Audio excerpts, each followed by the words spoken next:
Praise lord. దేవుని బిడ్డలారా, ప్రభువైన యేసుక్రీస్తు నామములో మీ అందరికి వందనాలు. ఈరోజు పరిశుద్ధ బైబిల్ గ్రంథంలో నుంచి 117వ కీర్తన మొదటి వచనం, యెహోవా కృప మన ఎడల హెచ్చుగా ఉన్నది. ఈరోజు ప్రభు దినం, పరిశుద్ధ పునరుత్థాన దినం. దేవుని బిడ్డలారా, ఆయన కృప కొరకు మనం కనిపెట్టుకోవాలి. ఆయన కృప మన పట్ల హెచ్చుగా ఉన్నది, బహు హెచ్చుగా ఉన్నది.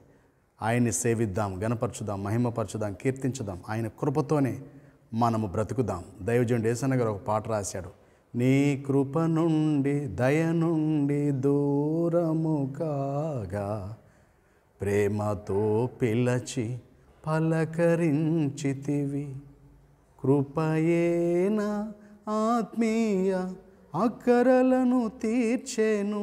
కాబట్టి కృపను పొందుకుందాం. తండ్రి, మీకు స్తోత్రాలు.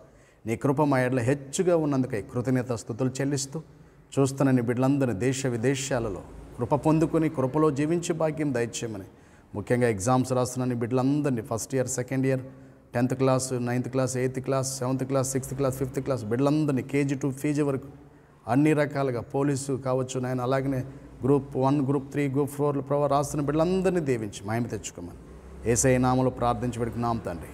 ఆమెన్. దేవుని కృప తోడైన గాక. ఆమెన్.